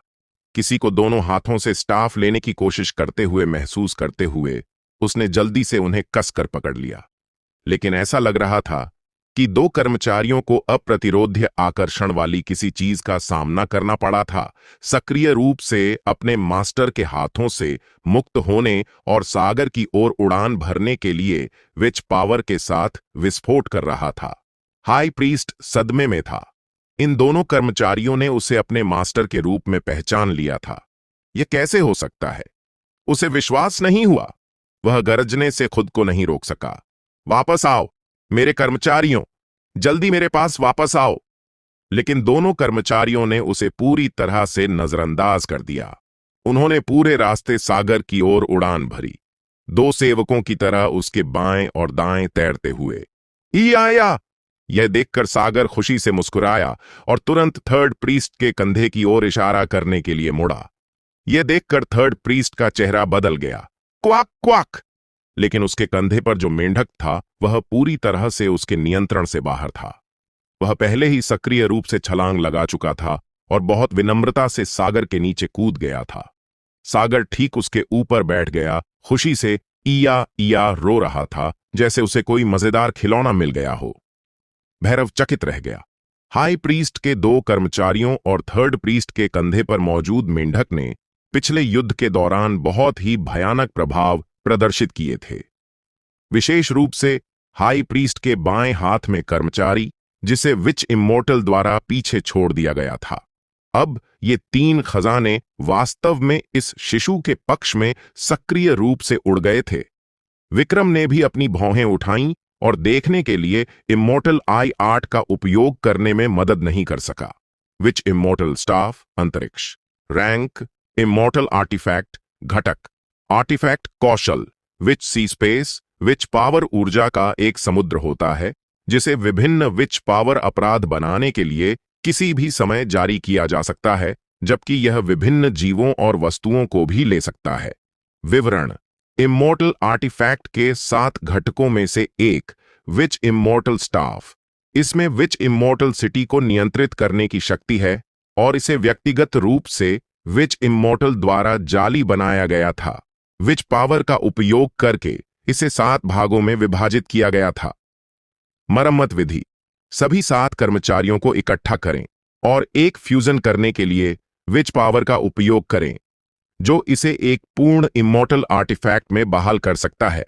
विच immortal staff formation, rank immortal artefact घटक, आर्टिफैक्ट कौशल एरे कंट्रोल। इस स्टाफ को अधिकांश फॉर्मेशंस के भीतर रखकर यह फॉर्मेशन की सामग्री को पढ़ सकता है और कम समय में फॉर्मेशन को नियंत्रित कर सकता है। विवरण: इमोर्टल आर्टिफैक्ट के 7 घटकों में से एक विच इमोर्टल स्टाफ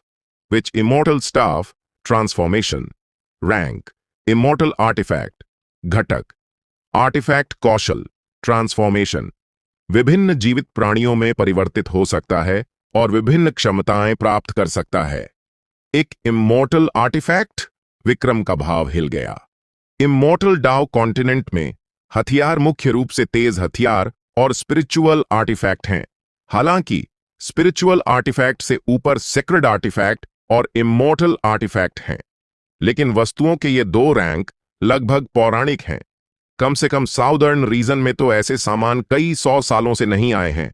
उसके सामने मौजूद यह स्टाफ वास्तव में इमोर्टल आर्टिफैक्ट का एक हिस्सा है, लेकिन इस बारे में सोचने पर यह अजीब नहीं लगा। आखिरकार यह इमोर्टल का व्यक्तिगत हथियार था। अब जबकि यह सागर के हाथों में था, इसे अपने मूल मालिक के पास लौटना माना जा सकता है। स्टाफ का अनियंत्रित होकर उड़ना हाई प्रीस्ट को अचानक किसी बात का एहसास करा गया। उसने अपनी आंखें चौड़ी कीं और सागर की ओर देखा। तुम हो! उसने केवल विक्रम और स्पिरिट इमोर्टल सेक्ट के सेक्ट मास्टर को पहले स्टाफ में चूसा था, और ऐसा कोई शिशु नहीं था। इसका मतलब था कि शिशु को विच इमोर्टल स्टाफ के भीतर से बाहर लाया गया था, और अब वह विच इमोर्टल सिटी के 3 कर्मचारियों को इतना आज्ञाकारी बना सकता था। विच इमोर्टल! ये 2 शब्द उसके दिमाग में आने से खुद को रोक नहीं पाए। उसके बगल में टूटे पैर वाले थर्ड प्रीस्ट को भी यही संदेह था। सदमे में सागर की ओर देखते हुए उसका शरीर कांपने लगा। विच इमोर्टल 10,000 साल पहले उनके सी विच इमोर्टल किंगडम में पैदा होने वाला पहला विच कल्टीवेटर इमोर्टल था। विच इमोर्टल सिटी को विच इमोर्टल द्वारा पीछे छोड़ दिया गया था, लेकिन थर्ड प्रीस्ट के युग में विच इमोर्टल बहुत पहले ही एक किंवदंती बन गया था। हालांकि विच इमोर्टल सिटी में हमेशा एक अफवाह थी कि विच इमोर्टल वास्तव में कभी नहीं गया था, क्योंकि जब भी कोई विच कल्टीवेटर प्रीस्ट से ऊपर के रेलम में प्रवेश करता था तो विच इमोर्टल द्वारा छोड़ी गई दृष्टि विच इमोर्टल सिटी में दिखाई देती थी। लेकिन उनके सी विच इमोर्टल किंगडम के लोग ज्यादातर इसे एक किंवदंती के रूप में ही मानते थे। अब थर्ड प्रीस्ट ने जटिल भाव के साथ सागर की ओर देखा। क्या यह शिशु वास्तव में विच इमोर्टल है? जब हाई प्रीस्ट ने सागर को घूरा तो उसकी आंखें क्षण भर के लिए उत्साह से भर गईं। भले ही अनुमान सही हो या गलत, इसमें कोई संदेह नहीं था कि यह शिशु शरीर विच इमोर्टल सिटी के 3 प्रमुख कर्मचारियों को पूरी तरह से नियंत्रित कर सकता है, अगर वह उसका हो सके। वुश! जरा भी हिचकिचाहट के बिना हाई प्रीस्ट का बूढ़ा चेहरा सीधे लोहे के गेट से अलग हो गया और पागलों की तरह सागर की ओर दौड़ पड़ा। यह शिशु शरीर, वह इसे चाहता था। ठीक नहीं है, जल्दी करो, उसे चकमा दो। यह देखकर थर्ड प्रीस्ट का चेहरा बदल गया और उसने उन्हें चेतावनी देने के लिए जल्दी से चिल्लाया, लेकिन उसके शब्द बीच में ही रुक गए। सिर्फ इसलिए, थप्पड़! हल्की सुनहरी ऊर्जा में लिपटे एक हाथ ने पहले से ही एक कदम आगे हाई प्रीस्ट के बूढ़े चेहरे से बने सोल बॉडी को पकड़ लिया था। मेरे सामने तुम मेरे चेले पर कब्जा करना चाहते हो? विक्रम ने उदासीनता से हाई प्रीस्ट की ओर देखा। रिटर्निंग ऊर्जा उसके हाथ में उमड़ रही थी। Sizzle sizzle! हाई प्रीस्ट की सोल का चेहरा तुरंत संक्षारित हो गया, जिसके कारण उसका चेहरा काफी बदल गया और उसने जल्दी से संघर्ष किया। मुझे जाने दो! बूम! विक्रम के हाथ में रिटर्निंग ऊर्जा फट गई, बलपूर्वक दूसरे पक्ष के संघर्ष को दबा दिया। फिर उसके हाथों ने गूंथना शुरू कर दिया। रिटर्निंग ऊर्जा के साथ हाई प्रीस्ट के सोल बॉडी को लपेट लिया और कुशलता से इसे आटे की एक बड़ी गेंद में गूंथ दिया। क्रंच! एक बाइट लेने पर यह वास्तव में थोड़ा कुरकुरा था। मुझे उम्मीद नहीं थी कि तुम इतने बदसूरत दिखोगे, लेकिन स्वाद इतना अच्छा होगा। हाई प्रीस्ट के सोल बॉडी पर एक नजर डालते हुए, जो आटे के अंदर पहले से ही आकार से बाहर था, विक्रम ने थोड़ा आश्चर्य महसूस किया। हरामजादे, तुम्हारी हिम्मत कैसे हुई मुझे खाना समझने की? तुम... आह! हाई प्रीस्ट ने दहाड़ लगाई, लेकिन इससे पहले कि वह खत्म कर पाता, विक्रम ने पहले ही दूसरी बाइट ले ली थी, तीसरी बाइट, और इस कुरकुरे आटे को बाइट बाइट चबाना शुरू कर दिया था। भैरव और थर्ड प्रीस्ट दोनों स्तब्ध रह गए। यह क्या बकवास है? हाई प्रीस्ट को वास्तव में भोजन की तरह चबाया जा रहा था। भैरव ने तुरंत उन शब्दों के बारे में सोचा जो विक्रम ने सोल बॉडीज के बारे में बात करते हुए अपने पिछले ट्रांसमिशन के दौरान कहे थे। मैंने 2 खाए हैं, स्वाद काफी अच्छा था। और उसका चेहरा फड़कने से नहीं रुक सका। उसने सोचा विक्रम मजाक कर रहा था, लेकिन वह सच में उन्हें खा रहा था। या! इस समय सागर अचानक रोने लगा। विक्रम चौंक गया। सागर की गहरी नजर अपने हाथ में आटे पर टिकी देखकर उसने एक भौं उठाई। सागर, तुम खाना चाहते हो? या! सागर ने तुरंत सिर हिलाया। विक्रम ने एक पल के लिए सोचा और तुरंत रिटर्निंग ऊर्जा का उपयोग करके आटे का एक छोटा सा टुकड़ा काट दिया।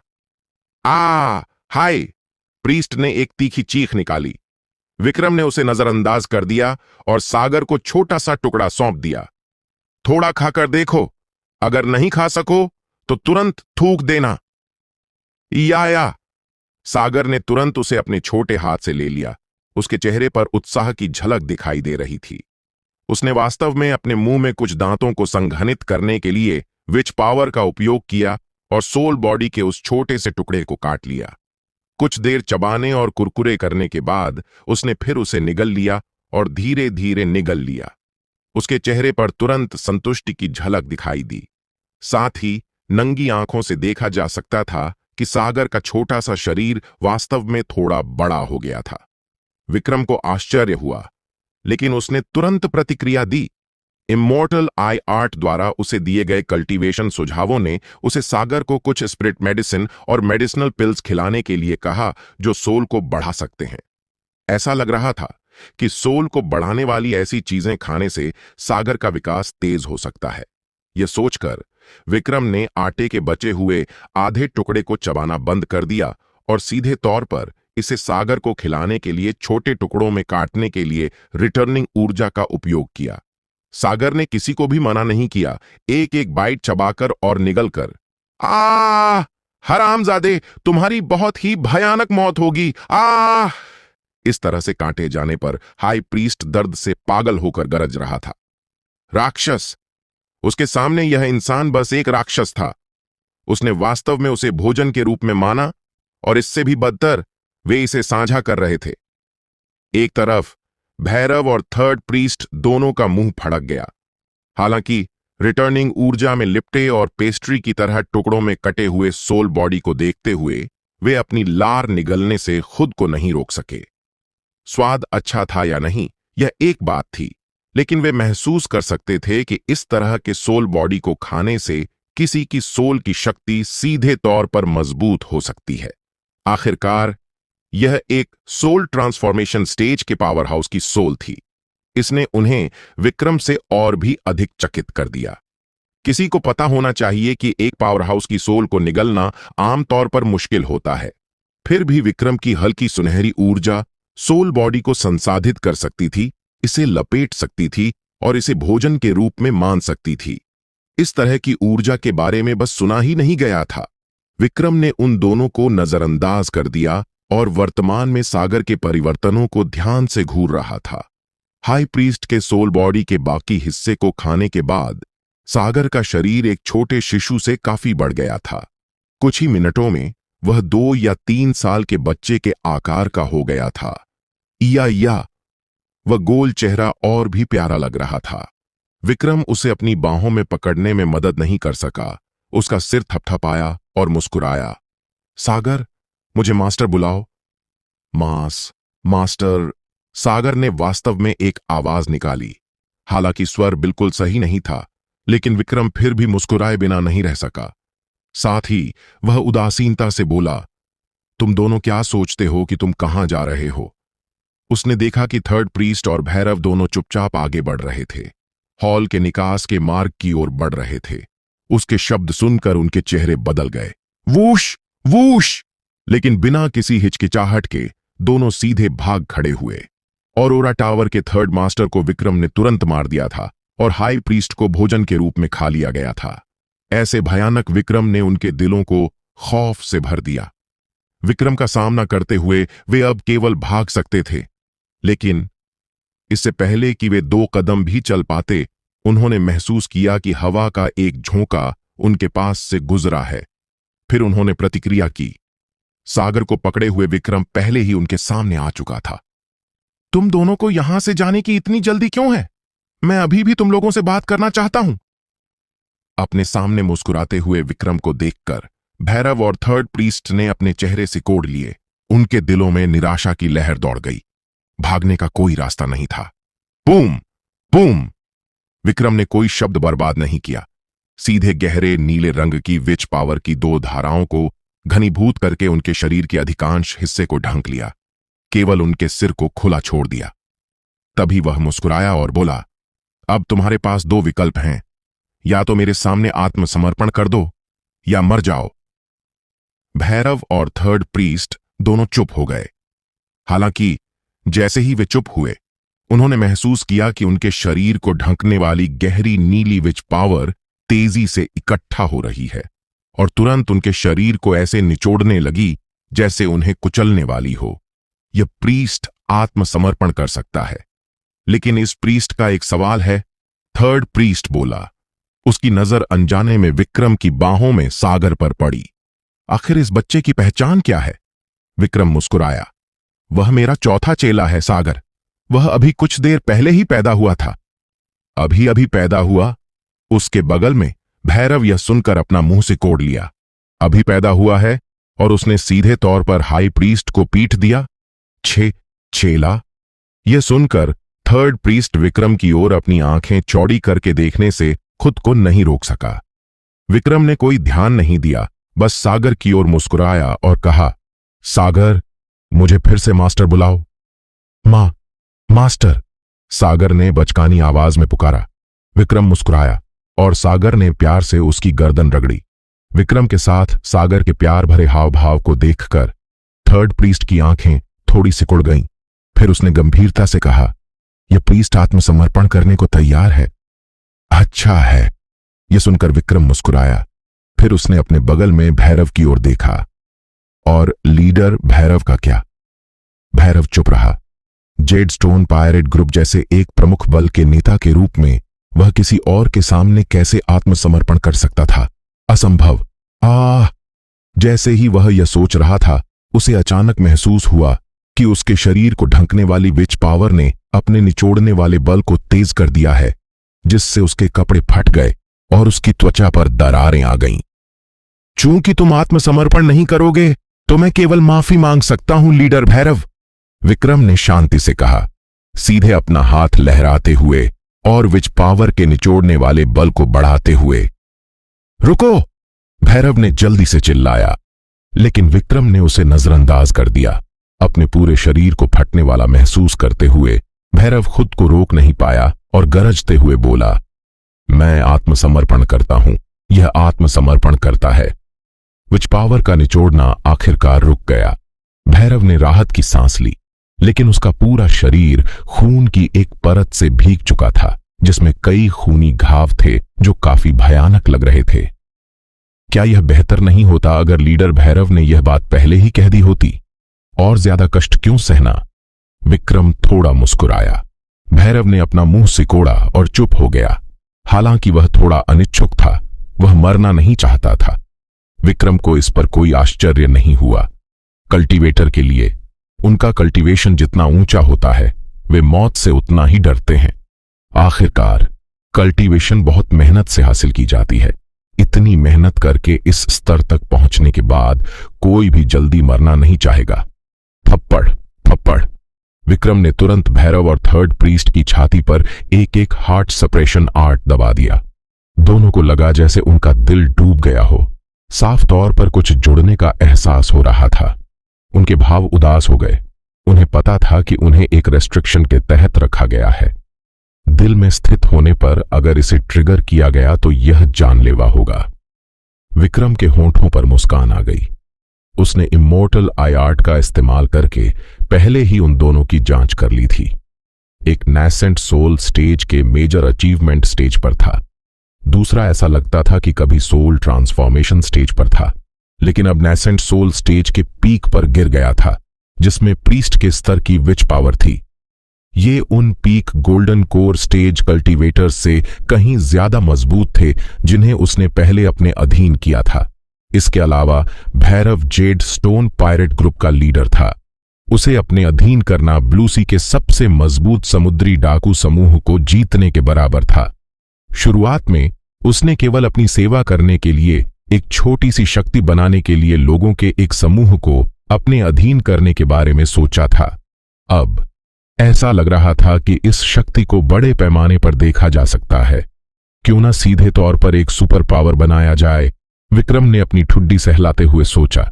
चूंकि वह एक बनाने जा रहा था, इसलिए उसे बड़ा लक्ष्य रखना चाहिए। आखिरकार अगर वह साउदर्न ट्रेजर पवेलियन जैसी कोई शक्ति स्थापित कर सके, तो भविष्य में जब वह चेले लेगा तो वह बस एक आदेश दे सकता है कि उसके इमोर्टल मास्टर हेवनली आई से जांच करने के लिए चेलों का एक समूह लाया जाए। इसके बारे में सोचना ही लुभावना था। अपने ट्रांसमिग्रेशन के बाद से विक्रम का कभी कोई बड़ा लक्ष्य नहीं रहा। अब पहली बार उसने एक बड़ी महत्वाकांक्षा की कल्पना की थी, एक सुपर पावर स्थापित करने की, एक ऐसी शक्ति जो उसे पूरे साउदर्न रीजन नहीं, पूरे इमोर्टल डाउ कॉन्टिनेंट को नीचा दिखाने की अनुमति देगी। हल्की सांस लेते हुए उसने अपने ख्यालों को कुछ देर के लिए दबा दिया और अपने सामने दोनों को देखा। मुझे बताओ, यहां अभी जो कुछ भी हुआ? यह सुनकर भैरव और दूसरे ने तुरंत वह सब कुछ सुनाया जो पहले हुआ था। सुनने के बाद विक्रम थर्ड प्रीस्ट से पूछने से खुद को रोक नहीं पाया। तुम और हाई प्रीस्ट दोनों सी विच इमोर्टल किंगडम से हो? हां, थर्ड प्रीस्ट ने सिर हिलाया। उस मामले में मुझे इस सी विच इमोर्टल किंगडम के बारे में बताओ।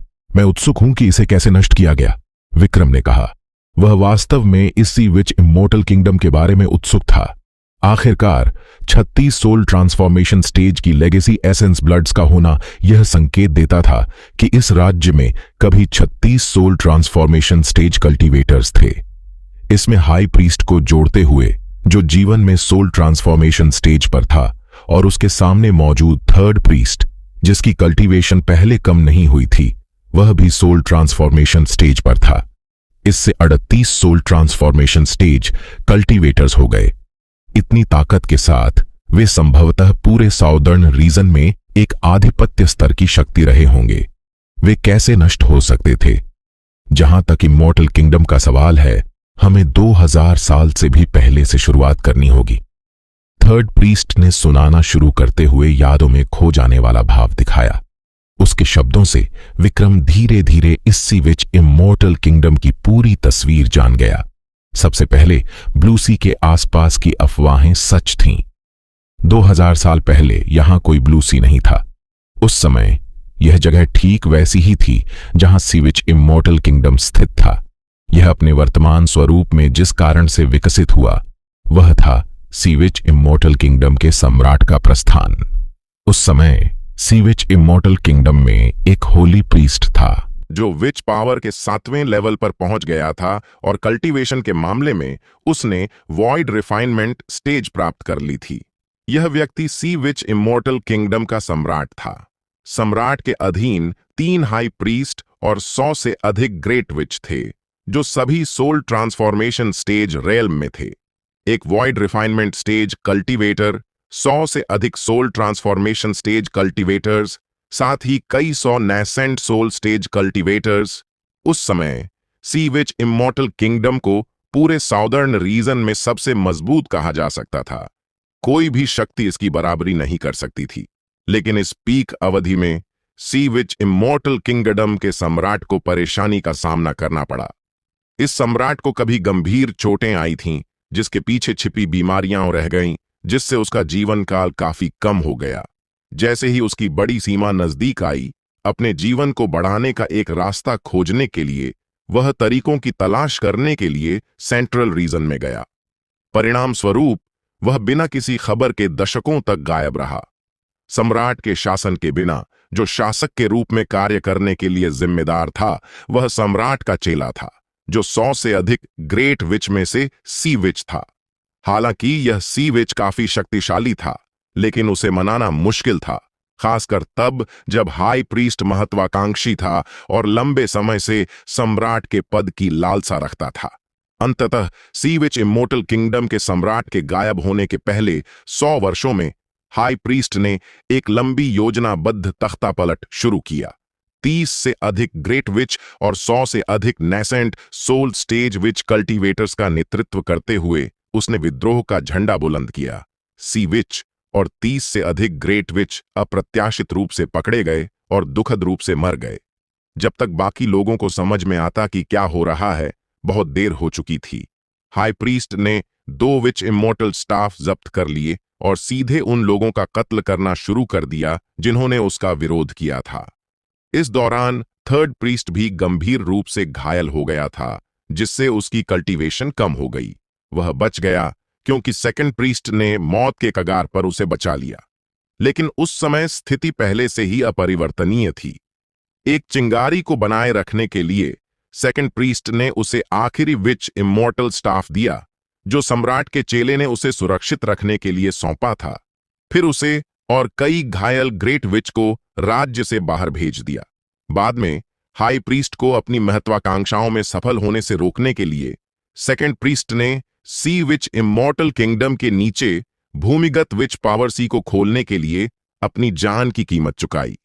सी विच इमॉर्टल किंगडम का नाम समुद्र के नाम पर रखा गया था, क्योंकि यह साम्राज्य विच इमॉर्टल द्वारा सील किए गए विच पावर सी के ऊपर बनाया गया था।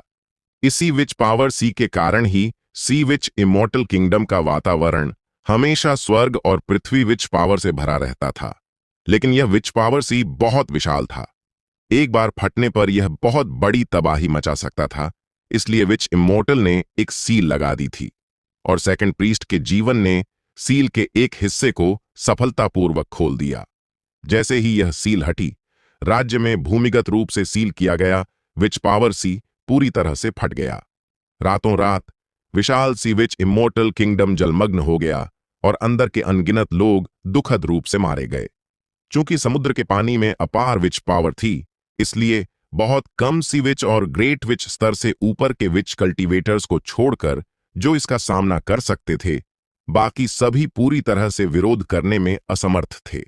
लेकिन विच इमोर्टल सिटी को नियंत्रित करने में सक्षम स्टाफ को चलाने वाला हाई प्रीस्ट बहुत शक्तिशाली था। अंत में दर्जनों ग्रेट विच को उसे मारने के लिए अपनी जान कुर्बान करनी पड़ी। साथ ही उन्होंने विशाल विच इमोर्टल सिटी को सी विच इमोर्टल किंगडम के सबसे बड़े सीक्रेट रेलम में धकेल दिया और इसे सील कर दिया। उद्देश्य विच इमोर्टल सिटी को समुद्र के पानी द्वारा निगले जाने और नष्ट होने से रोकना था, क्योंकि विच इमोर्टल सिटी में सी विच इमोर्टल किंगडम की लेगेसी का एक महत्वपूर्ण हिस्सा था। यदि थर्ड प्रीस्ट और बाहर भेजे गए अन्य लोग भविष्य में लौट सकें, तो वे सीक्रेट रेल्म के भीतर इन चीजों का उपयोग करके सी विच इमोर्टल किंगडम को पुनर्जीवित कर सकेंगे। और यह सीक्रेट रेल्म ठीक वही था जहां विक्रम और अन्य लोग वर्तमान में स्थित थे। जहां तक बाहर ब्लू सी का सवाल है, वह सी विच इमोर्टल किंगडम के जलमग्न होने और 2000 से अधिक वर्षों में धीरे धीरे बदलने का परिणाम था। तो ऐसा है। थर्ड प्रीस्ट की बात सुनने के बाद विक्रम मोटे तौर पर समझ गया। तो यह आंतरिक कलह थी जिसके कारण राज्य का विनाश हुआ। लेकिन यह सी विच इमोर्टल किंगडम कल्पना से भी अधिक शक्तिशाली था। वॉइड रिफाइनमेंट स्टेज, 100 से अधिक सोल ट्रांसफॉर्मेशन स्टेज कल्टीवेटर्स, यह न केवल 2000 साल पहले बल्कि आज के साउदर्न रीजन में भी एक अजेय शक्ति होगी। विक्रम को एक विचार आने से नहीं रोक सका। चूंकि वह एक शक्ति स्थापित करने जा रहा था, इसलिए भविष्य में वह इस स्तर की शक्ति स्थापित करेगा। इसके अतिरिक्त दूसरों ने जो कहा उसमें उल्लेखित सी विच ने उसका ध्यान थोड़ा खींचा, क्योंकि यदि ऐसा है तो उसने जिस लेगेसी एसेंस ब्लड को अवशोषित किया वह दूसरे द्वारा उल्लिखित इस सी विच से आया था। उसे उम्मीद नहीं थी कि यह सी विच इमोर्टल किंगडम के सम्राट का चेला होगा। कोई आश्चर्य नहीं कि उसे लगा कि जिस विच पावर की उसने कल्टीवेशन की है वह इतनी शक्तिशाली थी। तो कल्टीवेशन का तरीका एक वॉइड रिफाइनमेंट स्टेज के होली प्रीस्ट विच से आया था। हल्की सांस लेते हुए विक्रम ने फिर पूछा, हाई प्रीस्ट द्वारा छोड़ी गई 36 लेगेसीज का क्या मामला है? यह ऐसा होना चाहिए कि उन ग्रेट विचेस ने मरने से पहले अपना एसेंस ब्लड और अपनी सोल्स का कुछ हिस्सा बचा लिया था। थर्ड प्रीस्ट ने उत्तर दिया। और जो दरवाजा अभी हाई प्रीस्ट के पास था, यदि यह प्रीस्ट गलत नहीं है तो वह आत्मा से जुड़ा लोहे का दरवाजा होना चाहिए। यह 100 से अधिक विच सोल्स को उसके दिमाग में जोड़कर बनाया गया था। हालांकि यह तरीका किसी भी मानवीय रूप को नहीं छोड़ता है, यह उसके जीवन काल को असीम रूप से बढ़ा सकता है और वह किसी भी समय एक उपयुक्त शरीर पर कब्जा कर सकता है। विक्रम ने सिर हिलाया। इमोर्टल आई आर्ट ने पहले ही इसे स्पष्ट रूप से देख लिया था। तो फिर तुम अभी यहां क्यों हो? सी विच इमोर्टल किंगडम के जलमग्न होने के बाद से यह प्रीस्ट ब्लू सी की गहराई में रहकर अपनी चोटों से उबर रहा है और लगातार सील किए गए सीक्रेट रेल्म की खोज कर रहा है। हाल ही में मुझे सीक्रेट रेल्म के प्रवेश द्वार की आभा महसूस हुई और मैं यहां आ गया।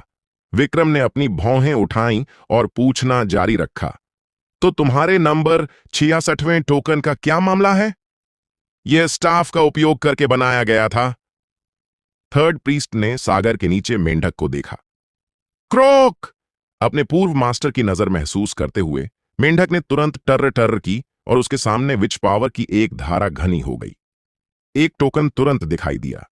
हाई प्रीस्ट के टोकन और मूर्तियां स्टाफ का उपयोग करके बनाई गई थीं।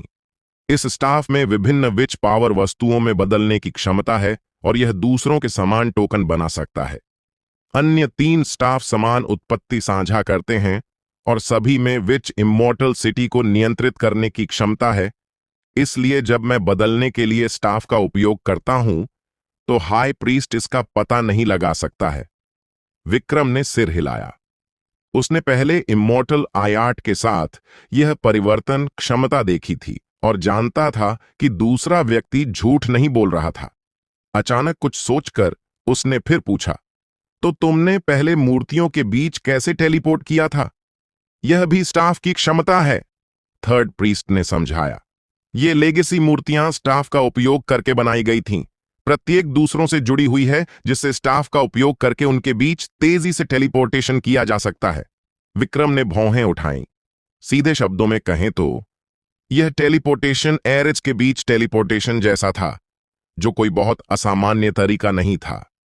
एक इमॉर्टल आर्टिफैक्ट में ऐसी क्षमताएं होना सामान्य था। बूम! उस समय उनके पैरों के नीचे के हॉल में अचानक हमला हुआ और वह हिंसक रूप से हिलने लगा।